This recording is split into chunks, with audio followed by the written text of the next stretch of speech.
Welcome to the Builder's Bench, where politics meets construction. I'm Craig Larkins, and today we're bringing you a special post-election live edition focused on the results of Canada's 2025 federal election and what that means for the construction industry. So some key takeaways from the election. The Liberals returned to power following a tighter than expected race, some would say.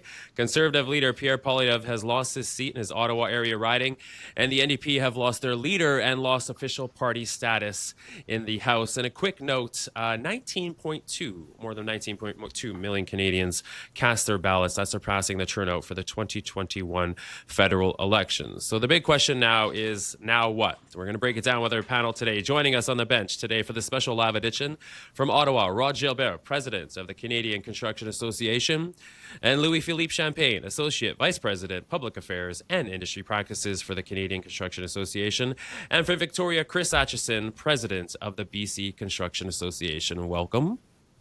Hello there. Hello. Let's get right into it, LP, and let's start with the big picture. Can you break down the results from the overall election for us in the polls? Of course, I'd love to. It's always a great place to start. You know me, I've been talking about polls for 5 consecutive weeks. Finally, I can speak about tangible numbers instead of some awkward projection. Let me start with voter turnout. You did mention it. This is still going up as we're closing the last few polls that haven't been counted. We're now at 19.5 million Canadian casting their ballots. We have never had such a high population in Canada, so it is part of the much broader list of electors, which is 28.5 million electors. So there's a lot to break down there just in terms of turnout. This gives you a 28.57% turnout as of now. Again, it's going to go up a little bit over the next few hours. This is, high, significant, but not a record in any ways. And I think it's interesting to look back at history a little bit here. The last election with that kind of turnout was, as you mentioned, the 2015 Justin Trudeau election. This was a change election. The youth vote went out in great part and created that turnout. But between now and then, and especially before that, all the way to the 90s, we haven't had anything in that range. The closest result we've seen there is the 1993 election that Rod will remember well. That was at 69%. So this says, good turnout, not amazing, but especially interesting when you look at how great advanced polling was.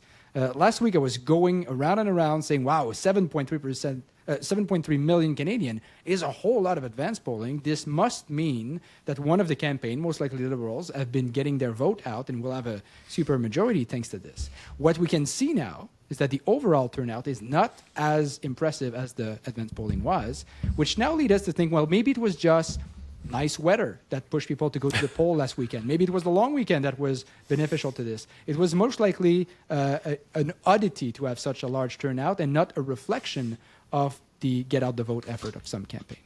Now, this is for the turnout. Interesting number, but much more interesting to look at the actual result. I'll remind people listening that to be a majority government in Canada with the new seat redistribution that we've had earlier this year, we need 172 seats in the House. What we have as of now is 169 seats for the Liberals, forming a Liberal minority government. I'm glad we're speaking now, which is 5 p.m. Eastern Time, because just a few hours ago, around noon today, we still didn't know for sure where that number would land. There was 20 seats too close to call, according to CBC, and now these seats have been falling one by one. As it stands now, there's only a single seat left to call, and if I'm not mistaken, this is a seat that is a three-way fight with the Green Party, the seat where the NP had a seat more recently, and it's very much tied between the three parties there.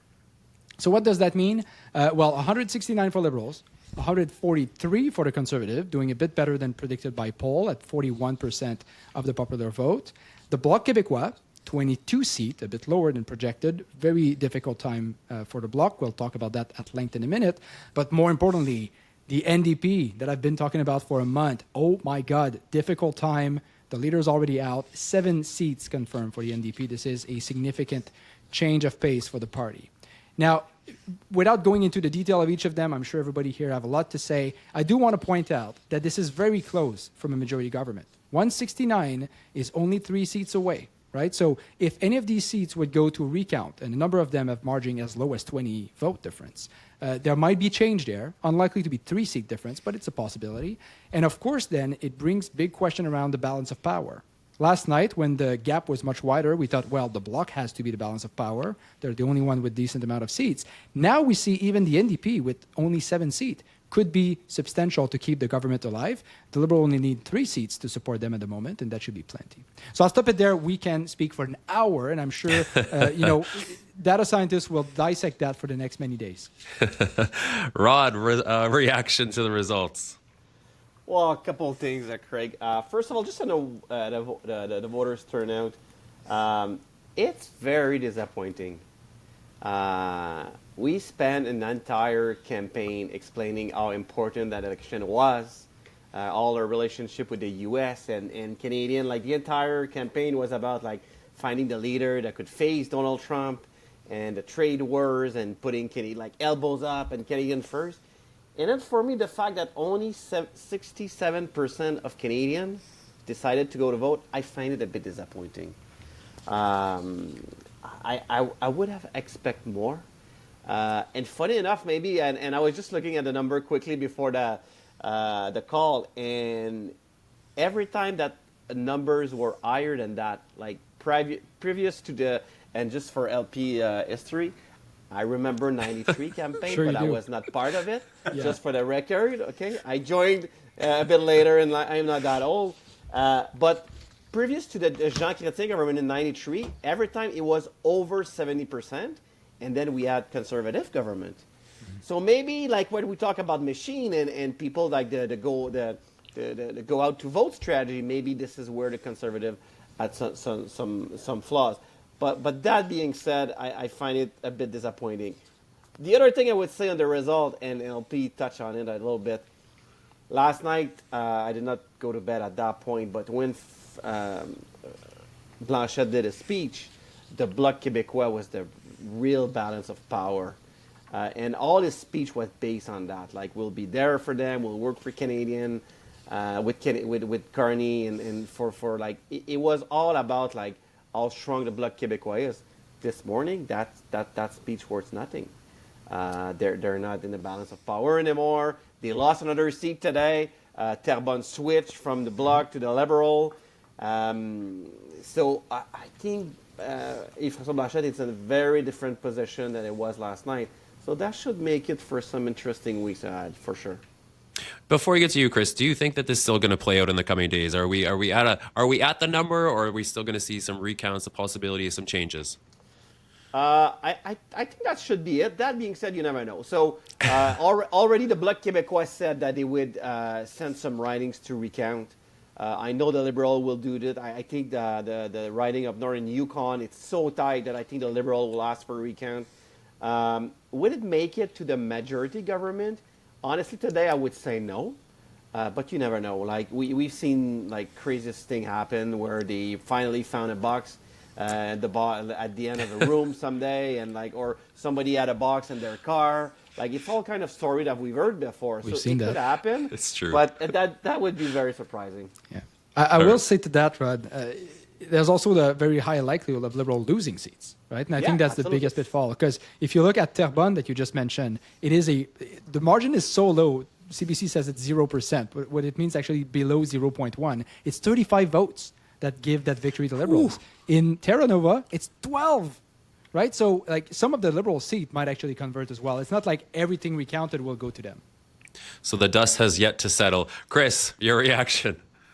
Yeah, it's been an election of consequence, like we talked about before. But I have to agree with Rod that one of the most surprising thing is especially after the advanced voting that we saw and the record turnout, to have almost an apathetic turnout for the election itself. I mean, it's nothing to sneeze at, but I think with all of us being so invested in getting the vote out, and all parties, working equally hard and desperately, has been, as those numbers still come in, we're not going to get anywhere near record numbers. And if that's the case, I'm wondering, wow, like that is a little bit of a statement. As much as we've been indignant, we've been demonstrating this Canadian pride. What a missed opportunity for all of the eligible voters to get out and to really make a difference. I think from a BC perspective, where we had incredible numbers, 35% increase in our advanced polling. It still was, as politics in British Columbia always are, it was a very interesting place to be on election night, watching the results in British Columbia. Watching the collapse of an NDP stronghold in sort of in real time, and seeing Jagmeet Singh concede both his seat and relinquish his party leadership, the leadership of the NDP party. It was quite a momentous occasion for that. And in British Columbia, it's really become, despite some pockets of NDP strength, we also had Elizabeth May retain her seat on Vancouver Island and the Sunshine Coast, in the Gulf Islands. But we also saw a bit of a resurgence of the Liberal Party in Victoria and in some areas of Vancouver, and some conservative gains, I would say, across the province as well. What really defined things in British Columbia was really kind of a microcosm of what happened in the rest of the country, and that is that the parties made strategic choices during this election, and they chose with the party that they thought could represent them in this time of need. So it was less of a values-based election and more of a strategic election for people, from what from what I'm reading into these results thus far. And I do think, as we heard many of the pundits say yesterday, and I think this holds true for BC as well, that this was a moment in time in kind of an election that took place during a time of chaos, and that we need to make sure that there still is balance and room for parties like the NDP, the Green Party, the Bloc, to make a resurgence under normal times. And this is anything but normal times, and that's why we've seen more of a strategic vote than ever before. It just wasn't maybe enough voters demonstrating that strategy as we expected. Thanks, Chris. So before we dive into how we got to where we are today, we're in the thick of this every day. We understand the terms. LP, can you just give a quick refresher on the difference in the meaning of minority and majority for some listeners who don't really grasp that or aren't working in this every day talking about it? Yeah, that's a great question. So it becomes almost a casual thing to say, oh, we have a minority or majority, because we've had a lot of minority since the early 2000s. But historically, it was not a traditional thing for Canada. It was a default of the system when you had a minority government. And it really is challenging to govern under these circumstances. Put simplistically, the way the bicameral Westminster system works is the number of votes you get don't matter. Who is the most favorite prime minister don't matter. The number of MP you get elected is the only thing that matters. And if you have 50% plus one MP, you have a majority. It's interesting to say, we've heard the term supermajority quite a bit recently. Oh, Liberal will get a supermajority. There's no such thing, right? A supermajority in parliamentary terms is when you need 2/3 of the vote of the House to pass a change to Constitution, for example. It doesn't change anything if you have 2/3 of the vote in the House, and most people will define a supermajority with a few seat margin, not necessarily a 2/3. When you get into that minority scenario, which is what we're having now, unless we see some kind of alliance with the NDP or the Bloc or some change in seats, it creates a scenario where, for the foreseeable future, Mark Carney as Prime Minister need to convince the House of Commons that he's still the guy in charge and the best choice for them. At any point, the House of Commons to decide to bring a vote of non-confidence on an opposition day or for one of the significant votes, such as the budget, and say, we actually lost confidence in your government, the executive branch, and we will trigger a new election. Now, it's easy to think, and I've received a lot of texts from conservative supporters saying, oh, we're going to go back in an election soon, Poilievre is ready to go again. And I'm like, well, guys, it's not exactly how it works, right? The Bloc Québécois and the NDP both had significant losses. In that scenario, you would need one of the two to support the Liberal to just keep them alive. That's how small the margin is. So if the Conservative want to outthrow the Liberals and trigger a new election, you need to convince both the NDP and the Bloc Québécois to go back in the election. At the end of the day, the challenge is mostly money.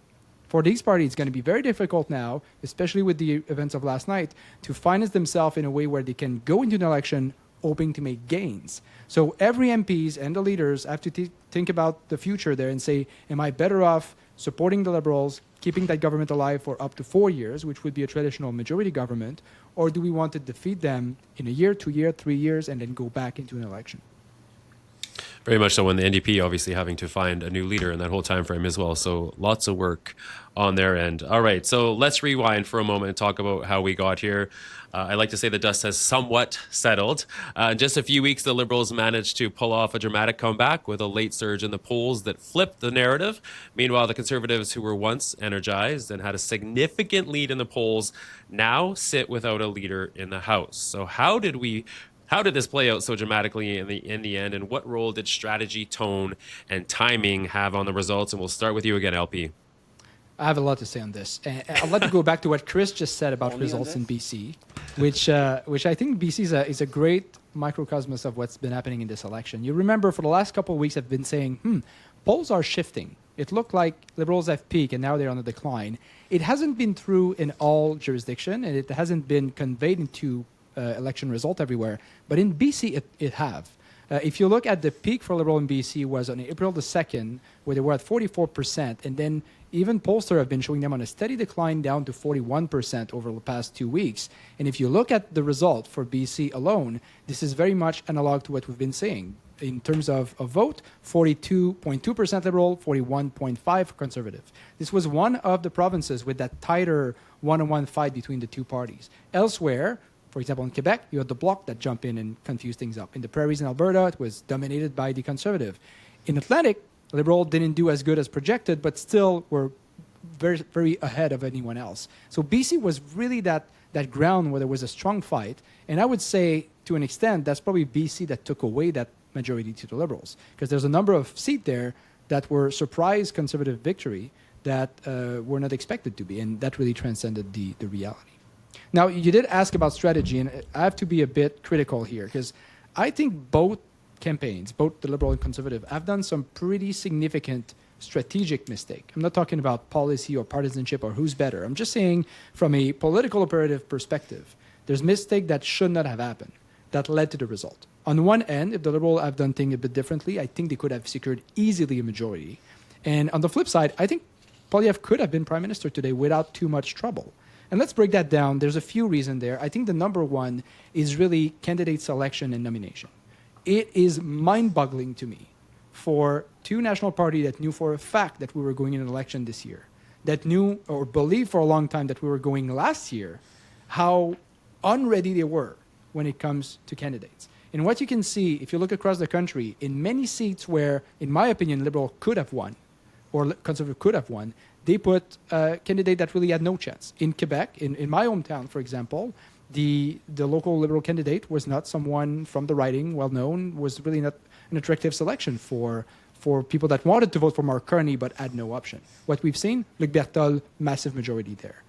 It's been true in a number of other riding across the country, but it's also true in riding where you would have expected the Conservative to win or the Liberal to win. The most significant example, of course, is Pierre Poilievre losing his own seat. How did that happen? What kind of strategic misallocation of resource and time did they do for the leader in an election that was great result nationally? It's not like Conservative got wiped out there, but they somewhat managed to lose the leader's seat. This is really concerning to an extent, and I think there was a number of mistakes there. That's number one. Number two, in my opinion, is how poor the Conservative have reacted to the change of pace. Up until November, early December, it was a shoo-in for the Conservative. We all expected Pierre Poilievre to be Prime Minister in waiting, and their party and their campaign acted as such. And we've seen a number of challenges, at least from the association world, not just construction, but across the board. It was difficult for business leader, industry association to connect with the Conservative, and I can't judge them for that, because honestly, it was the right thing to do. Saying, well, the business world is going to vote for me anyway. They're not the vote I'm after. I need to stay away to avoid any kind of scandal, and I'll go, get that vote that I shouldn't have, working with unions, working with the young vote, etc. The problem is they didn't pivot when they saw Justin Trudeau fading out and resigning. And this is where they needed to get in campaign mode as early as December and at very least in January and say, hey, you know what, guys? I do want to attend your annual conference. I do want to join your event and talk to your members, because they are my grassroots. They are the people that's going to go out and vote for me. And I think this is where Conservatives have made a mistake, thinking for too long that it was a guaranteed campaign. That echo chamber was way too strong. Well, you even had Ontario's premier's campaign manager calling them out, and there's a bit of infighting, as I like to call that. Rod, question. This might be a bit bold. Do you think the Liberals won this, or do you think the Conservatives lost it? And did it connect with construction? Did their messaging connect with construction? So I think couple of things. First of all, I think President Trump changed everything. That's not one losing, the other one winning. I think they were not expecting that. And to LP's point, I think the conservative machine was built to fight Justin Trudeau. For years, that's all they were all about. And to their credit, they were extremely good at it. They were efficient in the House of Commons and their messaging and stuff. But to LP's point, they did not pivot. I want to go back a bit, though, on the result of that. Like, when you look at the numbers, it's the best performance for the Conservative Party since Brian Mulroney. So even Stephen Harper never done better.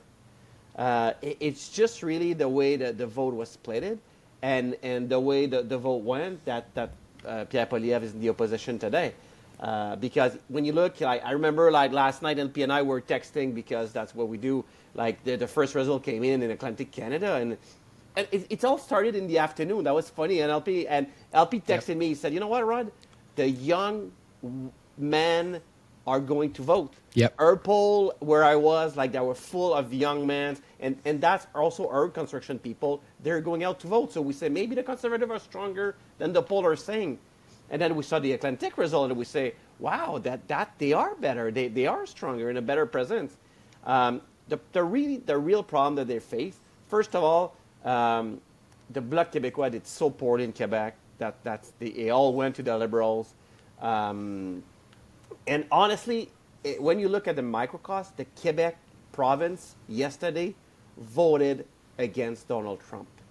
That was all about finding that leader that would face Donald Trump, and they really felt that Mark Carney was the man. And when you think about it, and you studied it, and because we went through it, when you look at the debate in French, Mark Carney, French, it's average at best. Mm-hmm. His messaging was not clear.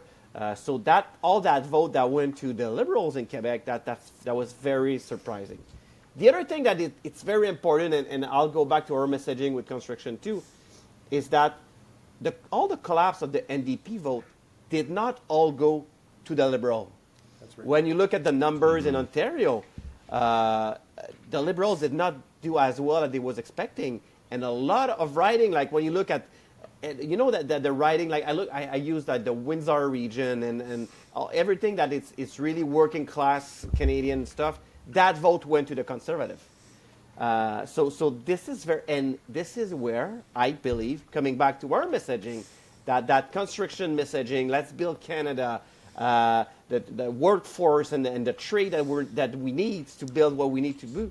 I think that message from the Conservative resonates with voters, and these people voted for the Conservative. So a couple of good news there. First, I think our campaign in partnership with our local association worked.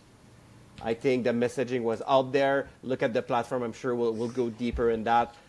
They all have promises related to us. But not only that, I think our people went out to vote. And that's a good news. We need to be better. We talked about the voting turnout. But I think it's already a good news. And it means that the message that we put out there during the campaign resonated with voters and resonated with Canadians. So it's all good news. Chris, from a BC lens, up until this moment, up into the election, do you think that the all-party promises really connected with industry? Yeah, I think more so than I can ever recall. I think that the two primary parties in this election really spoke and I think the sophistication of our industry too, and where we were at with our Construction for Canadians campaign and for the lobbying that we've been doing for the last 6 or 7 years has really been vocal about putting construction on the radar for the major political parties. And just to pick up on something that Rod said is that interesting transition from an NDP voter to a Conservative voter because they were speaking to the to the workers. They were speaking to a workforce. The more boots, less suits kind of idea. That is really not typical space for the conservative government, for a conservative party to occupy. And so to hear both parties compete for that working and that middle class of vote is really encouraging. And I think that's one thing that they did do, is determine early on that we were a vote worth courting. And that has a lot to do with the efforts that not only our industry does in terms of building the critical infrastructure, helping address the affordability issue and the housing shortage crisis. All of those things, all of the solutions that government can bring run through our backyard, right? Like, they need to be aware of us. They cannot take our industry for granted any longer. And I do think that there was kind of a tipping point during this election where the construction industry really cemented itself as one of those industries that both parties need to, all parties need to factor into their platforms. And I do think, one of your original questions, Craig, was, did the Liberals steal this away, or did the Conservatives, simply lose it? And I think we've talked about, there's a couple of T words that come in, but it is about timing. It definitely is about Trudeau. It is about Trump, and it is about tariffs. And, remembering back to when we were out at our Hill Day in Ottawa in November with the Canadian Construction Association, and there was no way in hell that the Conservatives were going to lose the upcoming election. It was done. It was basically sealed. They could have just handed over power at that time, given the sentiment in the House of Commons and the belief, and maybe some arrogance on the side of the Conservatives. But we had Liberal MPs that were basically, had kind of given up, folded the tent, and were packing up their offices. And then, flash forward a couple of weeks, and Trudeau's resignation gave a little bit of, created a little bit of uncertainty for Poilievre, because anyone but Trudeau is more competition than Trudeau. And when Trump came in, there was a little bit more of this comparison between Poilievre and Trump, and how are they maybe uncomfortably aligned. And some of those things caused a bump for the Liberals and a dip for the Conservatives. And then with tariffs, that became the galvanizing feature of Canadians needed to make a decision.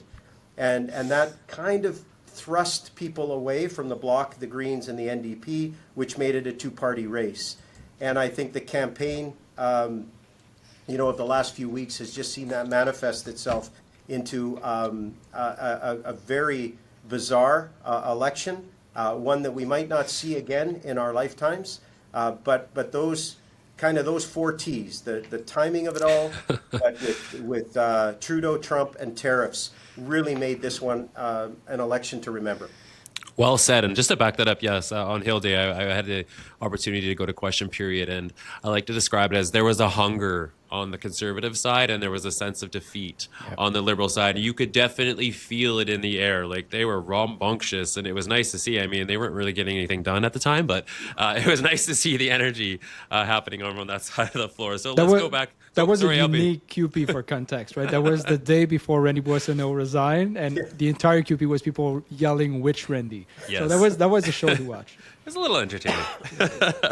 All right, let's switch gears and go back to that. The leadership futures. Mark Carney has secured his first electoral victory and will form government. Pierre Poilievre has lost his seat, and the NDP have lost official party status. We kind of touched this on the start, but LP, what happens to Mr. Poilievre and the Conservatives now?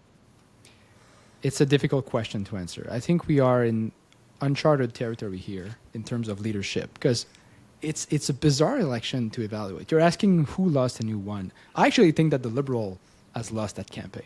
They should have had a much more robust majority, and they somehow managed to mess it up. And this is especially apparent in the GTA, if you allow me a small segment here. Like, we've had some pretty solid red seat be flipped in the GTA. The best example is Francesco Sobrara, who was renowned and accepted member of parliament since 2015. He lost by 15,000 points to the Conservative. All of his neighboring riding, one of them was already Conservative, but like sort of Sask losing to the Conservative in York Centre, Richmond Hill losing to the Conservative, Markham losing to the Conservative. So they've made massive gain in that crown around Toronto. And this is a showcase of, unfortunately, a campaign that did not correlate the massive amount of support that they had nationwide to the actual result. We talked about the BC situation. We talked about the wave in Atlantic Canada. It just didn't correlate. LP, the Minister of Health in Toronto lost her seat. Yeah, some big surprise. So I do think this is significant, which, again, is there to preface your question. Well, then that's a massive victory for Pierre Poilievre. He should be proud of what he achieved. And if you look at the national number, it is a big victory. At the same time, when you were expected to become prime minister for 2 years, nobody can look at this as a victory. It was, well, we had this for granted. How did you mess it up? And it's further compounded by the fact that he lost his seat. It's not an easy situation to be in as the effective leader of the opposition, if you can even call it that, to not be in the House of Commons. Because if you want to be the leader of the opposition, you need to have a seat facing the prime minister in question period and throughout the day. This is not an option right now. So there's a number of things that will need to happen. First of all, there's the option of a newly elected Conservative MP stepping down and giving his seat to Pierre Poilievre through a by-election. This is possible and I would say likely. Is it the right thing to do for the party? Is it the right thing to do for Poilievre? I'll let him decide that. But I'm pretty certain that if Carleton would have been called before he went on stage yesterday, we would have had a very different speech from Pierre Poilievre. I think he was pretty confident to win his seat at this point. The count was very slow. You'll remember this was the one riding with that very long ballot. So getting on stage, he knew he did well. He was 144 seats, and he was presuming to be in the House of Commons ready to face Mark Carney again. Is this going to lead to him resigning in the coming days? I don't see it. Is the party going to push him out? It's a possibility. But nevertheless, it's going to be really challenging for him, at the very least in the short term, to figure out where he stands in all of this. Because you'll remember I said before, we have a very tight timeline here, only maybe 8 weeks before the Heist trials for the summer. They have to do a lot of legislative matter, from the speech from the throne to the budget. And without the leader of the opposition actually in the House, how do we do that? I would love to be a fly on the wall with those conversations right now. Rod, so Mr. Carney, Prime Minister Carney, does not have a political background. He's never been in question period. He has the financial teeth and grit to take on Trump, as some like to say. How do you think he'll serve, or how will he serve well with a minority government if Parliament does get resumed? Will he be able to stand on his feet, is what I'm trying to say. I think he will. I'm not worried about him standing on his feet as a prime minister and representing the country facing Donald Trump. I think for me that's not worrisome as a citizen or Canadian about that. But he's never been in the House of Commons. He's never faced anyone standing up, answering questions. He's never asked a question. And the one thing that the campaign showed us, he's not comfortable. He's not comfortable answering questions. He tends to being unsure on the messaging, and to be honest, that would be a good question for journalists. Have you ever set foot in the House of Commons? Have you been to a QP? Have you watched it? Because that's just not his background. There's good and bad things about that, but he will have to learn fast, because he needs to form cabinet. We need a speech of the throne. We'll need a budget at one point, because the government just doesn't have the money to pay their public servant at this point. So he will need to learn fast.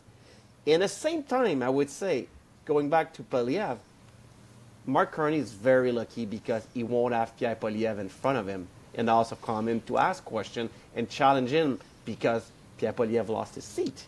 He won't have Jack Mincin in front of him, because you can like or don't like Jack Mincin. He's an experienced parliamentarian. He was very good in the House of Commons, very good at asking questions. Make the government accountable for what they were doing, so he won't have that. And when if you ask me today, if François Blanchet will be in the House of Commons, today the answer is yes. But who knows, in 5-6 weeks, depending on the result, if it's still going to be the case. So I think Mark Carney is kind of a lucky in the situation, and I think he will do just fine. But The first, it's always, yeah, we talked about the first 100 days of Donald Trump. Let me tell you, the first 4 weeks of Mark Carney will be extremely interesting to watch. I always say, like, you need to have a certain suave attitude when you're in question period to be able to bounce back and forth between those questions and be able to stand on your feet. So, Chris, we've chatted a lot about the word uncertainty and the opportunity and the crisis. And what type of leadership does our industry need right now from overall federal government? Well, I guess to sum it up, the construction industry has had a lot of promises made, and there's been a lot of slogans cast about during this run-up to the election.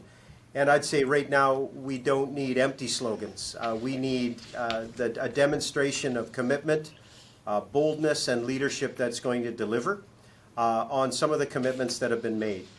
To this window of opportunity that there is right now for this new Liberal government, whether it's a majority or a minority, it will need to deliver on some of these promises. It will need to demonstrate strength. I think it has a limited window of opportunity to show some alignment and consensus building within the ranks of the House of Commons in order to combat some of the other forces that are going against Canada.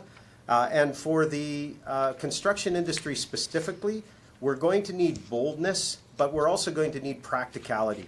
To confront the scale and desperation of our housing and infrastructure crisis, the status quo isn't going to be clearing, the status quo isn't going to clear those backlogs and make those changes that are necessary, but neither is bad policy.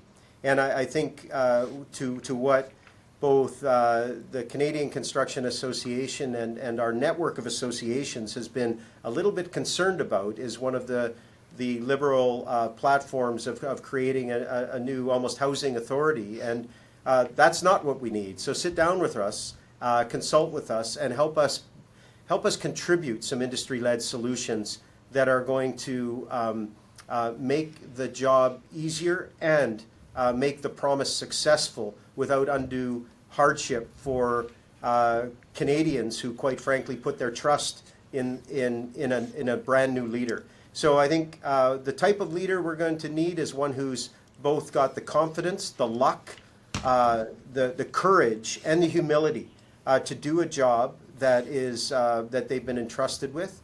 And because we're going to need more than anything, we're going to need a lot of collaboration in the next little while to see this through. And that reference is we're going to need to have some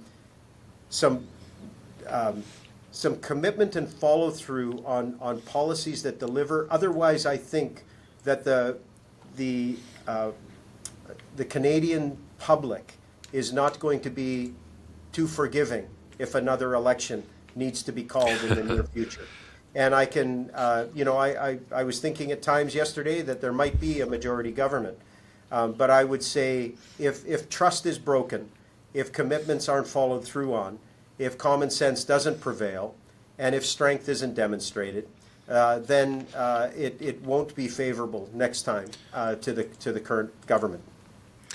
I should quickly point out as well, of the 7 NDP seats, a few of those are here in BC. So, LP, what does it mean for the NDP when we say they lose official party status? What exactly does that mean for those people that voted for the NDP?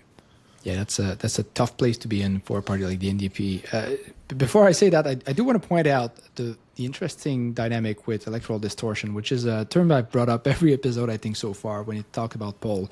Do you know that the Bloc Québécois and the NDP basically received the same number of votes, 1.23 million each, 6.3% exactly. Yet one has 7 seats, the other one has 22. Why? Of course, the Bloc is all concentrated in the Quebec riding, the NDP is spread out. So that really showcases how our system is not great at representing third party like this. When you have 6% of the vote across all riding, you get no seats. And that's very much what has showcased here in the NDP.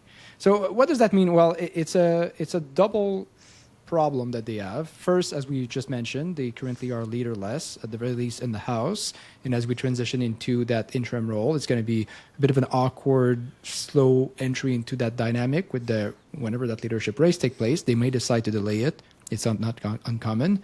But also losing that party status, which requires 13 MPs at the national level. I believe it's 13. That they just expanded the House of Commons, so that might have changed or might be changing. But nevertheless, 7 won't cut it. So this reevaluate their implication on House of Commons committee, the actual resource they get out of a research bureau and whatnot, the staffing, the money that flows into the party. So this is going to be a precarious situation, which basically put them on an equal foot with the Green Party in terms of a body in the House. So not a great place to be for the NDP, especially when you think that just a few elections ago they were the official opposition.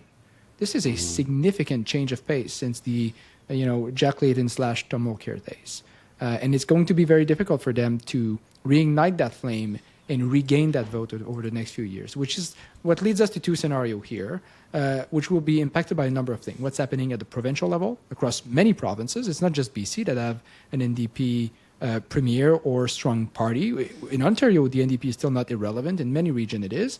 And this also will bring importance to what happened with the rebirth of that party. Are they able, in the next election, to differentiate themselves from the Liberals? I believe Mark Carney will be much more centrist as a prime minister than Justin Trudeau was. What led to that defeat, in my opinion, is much more the result of Justin Trudeau's style of governance rather than Jagmeet Singh's style of leadership. He made the NDP irrelevant by bringing the Liberals basically in overlap with their progressive agenda.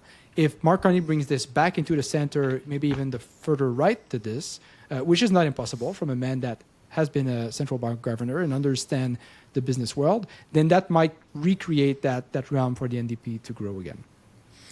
All right, let's talk about the transition now. So what happens next? We've talked about what happened now. Rod, the Liberals remain in power. What is the likely timeline for a transition? Do you want to take that first? Yeah, sure. Maybe quickly. It's going to go quick because, as I mentioned before, the House needs to come back. The government needs to function. And the first task will be for Prime Minister Carney to form a cabinet. Last night, he lost actual cabinet minister in the election, so that you'll have to bring newcomers. Will it stay with the... because there's always... One thing I learned a long time ago, when you have a minority government, if you're not part of cabinet and you were expecting to be in cabinet, you will face some really unhappy caucus member. And so I'm expecting a bit of a bigger cabinet a little bit. But that's gonna come fast. Few weeks transition usually takes 10 days, 2 weeks, depending. He was already prime minister. It's already easier, but that's gonna be a challenging operation for him. But the two other things that need to happen fast. It's first that we need a speech of the throne, establishing the priorities where the Liberal want to go. This is where I think we have. As an organization, the chance to put our industry in the forefront of the next speech of the throne, and also the main piece of legislation that will come after. It's the budget. Just remember, the Parliament's been shut down for months, and we need a supply bill because let me tell you, there's a lot, and I live in Ottawa in the middle of it, and there's a lot of nervous public servant right now that they're worried not to get paid in 2 weeks. And that's going to go fairly quick. Some people in Ottawa right now are saying that might mean that the Parliament will need to sit all summer. Mm-hmm. Because we need to pass that bill, we need to have the committee work, and that could go up to the mid of July, even the end of July. So that would be an interesting time in Ottawa. The other thing I want to mention about that, what next, Craig, because, and I would have not thought about it in a majority government because it matters a bit less. But in a minority government, we have some vacancies that are coming at the Senate. How Prime Minister Carney will deal with that because, as you know, in a minority government, you need the Senate to pass the bill. You need the Senate to see your vision, following your vision, and pass the legislation you need to move forward your program and the stuff you want to move forward. So So how he's gonna? So as you know, like Prime Minister Trudeau always said that it was an independent Senate. He never really treated it like this. So let's be honest there. But all the last appointee of the Senate they were like all liberal background, and let's be honest. But is Mark Carney will keep going that? Is that something he's gonna do? But that would be a very interesting part to watch because there's a lot of political game to be played there. Thank you, Rod. And LP, you've touched on this in previous episodes about the possibility of sitting for the summer. So where's your head at with that kind of conversation now? Well, nobody knows except the Prime Minister and a few of his close advisors, but I don't believe they'll keep it through the summer, mostly for a strategic reason. I agree with Rod 100%. They need to get a budget out. It is a dire need for the economy and for government. They need to move very quick with the appointment of cabinet and speech of the throne. But I think they have, because it's not a change of power, really. The Prime Minister remains Prime Minister. I think we'll see some significant change to cabinet. I'm hoping at the very least they'll mark, a clear difference between the Trudeau administration and the Carney administration. There's a number of new faces that were brought on as candidates specifically for that reason. Tim Hogston from Hydro One, close friend of Mark Carney, maybe Minister of Finance, right? Maybe a senior member of cabinet. I think we'll see some drastic change there. But I think they can do everything by Saint-Jean-Baptiste, and I think it's in their best interest to do so, then go away when they're still in their honeymoon phase and go tour the country, do barbecue season as successful election winner, instead of staying in the house. As the more you go into the summer, the more the NDP will have a leader or an interim leader speaking up, and probably someone with experience in the House. Same for the Conservative.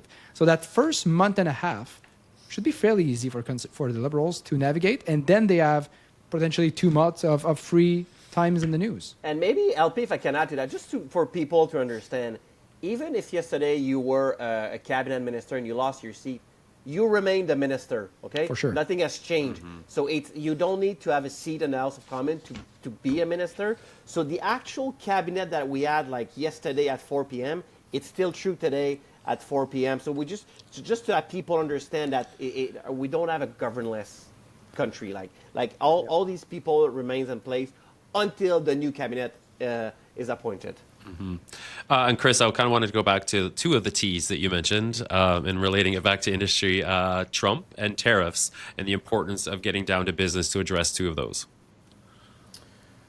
Well, I think that first of all, the issue south of the border, the Batman villain that we haven't named yet is still still so present in the lives of Canada and consuming a little bit in terms of the politics of the landscape. So this I think is going to be very important for Carney to continue to Prime Minister Carney to continue to kind of come out with strength, show a strong cabinet, show unanimity, a unanimous front for Canada. And I do think that he'll have to have the, given his pedigree, be able to kind of galvanize some of the support from other world leaders, as he started to do in this interim period. And I really look for signs, not only for outreach to the United States to see what we can do, but also to make sure that we're not putting our eggs in one basket and to be building an international community of consensus to help abate for Canadians, for business, for our industry, some of the chaos that has been, consuming us since January. And I think that ties into this issue around tariffs. I think that through these strategies, through mitigation strategies, a lot of these things we're already undergoing is how we can best prepare an industry. But I do think that Prime Minister Carney also has to start paying attention to what this means for the economic realities facing our industry and many other sectors as we continue to grapple with this freight train of chaos that could be leading us into a little bit of economic turmoil. So leading from a position of strength and knowledge about what he knows about our economic realities and how he can maybe help use some of his experience to help galvanize international support to help shore up what we need to kind of stave off any of the uncertainty that's affecting us right now from south. All right, thank you, Chris. Final question for today. I want to give a shout out to the Construction for Canadians campaign. I think it laid the groundwork to really for us to jump on that and start running and raise the issues and really get that spotlight on industry. So what's the next step? What can we do as industry? Parliament will likely resume, as we were talking about a new budget, will likely be introduced. Policy priorities will start to hopefully emerge and the promises that were made. Rod, how should construction leaders, industry associations, stakeholders position themselves now to respond to this rapidly changing situation? Get engaged. I think the first step, like we're not gonna like LP and I, we started today working on the next step, like reaching out to party, making sure, and her statement at CC was quite clear today. All these promises out there, we have a winner. We're willing to work with anyone, but today it's time to get back to work, and that's true for association too. Like, the work's not done. Like the party is over. We had a good election night. Now it's time for us to reach out, talk to our candidate, make sure that they are now delivering on the promises. I'm just hoping that the Liberal won't deliver on the building the house organization promises. I think they should keep that one aside, but that's just for me. But I think for us, for you, Craig, and VRCA, for Chris and BC, for LP in the Toronto region, and myself in Ottawa and like everywhere in Canada, we need to make sure that these people, first of all, we're not going to leave them alone. Starting today, starting tomorrow, we're going to reach out, book meetings, making sure they hear about us. And I would encourage everyone in our industry, again, and I know I'm annoying with that, I know, Craig, but when you see them anywhere, talk to them. Congrats. You see them at the grocery store, congrats, good on you, you won, you're now my representative. This is what we need. We need school. We need trade infrastructure. We need housing infrastructure. I need hospital. I need the roads to go back to work. Like, this is time for you to deliver it. Yeah, and quickly just add to that, I mean, we vote these individuals in. You have complete access to them once they're in office. You can annoy them as much as you want with your emails, and as you should if you have an issue that you want to talk to them about. So, LP, final thoughts. Yeah, when all the dust settled from the campaign, what remains is who govern, what kind of policy comes out of this. We were asking earlier how Mark Carney will behave as a new member of parliament, a first-time MP, right, trying to figure out where the bathrooms are. But I'll give him credit. I think, politics is many things. It's the executive branch, it's the legislative branch, and the judicial power. I think legislation will be new to Mark Carney, understanding how the House works and how you get item on the agenda and how to navigate this might be a challenge, but he's surrounded with good experienced MP that can lead him to that and potentially good House leaders. On the executive side, I must give him credit. He's been pretty good for a guy that was never in government, suddenly became prime minister. We've seen some positive outputs of that. He really acted as a head of state. And I think it's in great part because he's been around these circles for years. He was in Harper Prime Minister's office many times per month to give him advice on monetary policy. It was probably the same kind of relationship in the UK. So he understands how government works and how the cabinet and the Prime Minister office works. So I think we'll see something moving very quickly. And in my opinion, the best indicator that this is good news for construction is the victory speech yesterday. That was the first thing I put on social media when I woke up this morning, this 60-second clip of Mark Carney saying, it is time to build. And repeating this, it's time to build homes, it's time to build trade infrastructure, which I was over the moon. We've been trying to argue for 3 years that we need to talk about trade enabling infrastructure, and it's in the victory speech, right? Energy corridor, natural resources. There's a true desire, even after he won the election, to say these will be my priority. So now we're hoping that he step up to the game and actually make this policy. I'm also hopeful because I had a great privilege throughout the election to have good relationship with both policy team and the Conservative and Liberals, exchanging text message about their platform and the reaction. And this morning I was sending some congrats note, and they could have ghosted me and said, we don't care about you anymore. But they were engaging, saying, hey, we know there's some gap to fill in our policies. We need to engage with the industry to understand how we actually build these things together. So I think we have pretty good time ahead of us if we do things right. And I think everyone in the industry, from association to company, need to have one mindset in mind. We're going through a crisis. How can we help? It's not our role to govern, but we need to be there to help Mark Carney and his team, whether we like it or not. He's the guy in charge, and he's now driving the ship that is Canada, and we need to get this to port. Yes, the election is over now. Let's get to work. Chris, some final remarks. Yeah, no, it's it's it's one thing to win an election. It's another thing to govern in collaboration with other provinces and municipalities. So really looking forward to how industry can provide the solutions, right? Like this is what we need to come to the table with. To echo on LP's thoughts, it's not that we're coming and telling them what to do. It's not that we're coming and asking for something. It's actually coming forward with well thought out, articulated solutions from industry that can work in the real world. So how they can engage with us on housing, on infrastructure, on skilled immigration. Are we rowing in the same direction with this government? Whoever they may be in power, this is a place where industry needs to be part of the solution for this government, for the next government, and moving forward. And I think we're well positioned to do so because of the results that we've seen centered in Ottawa with the CCA, and now moving out to the coast to coast to coast and the provinces and all of the network of associations in between. We are involved. We need to stay involved. We need to stay vocal, and we need to stay solutions based.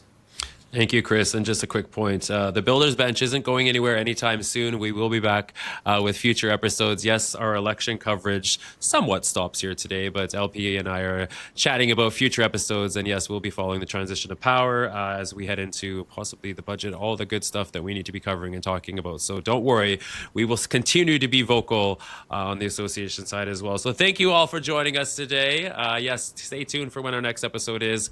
And yes, pay attention and keep your MPs fire to the feet. What is the term? Feet to the fire? Feet to the fire. All right. Have a great day. Thank you. Thanks, Thank you. everyone.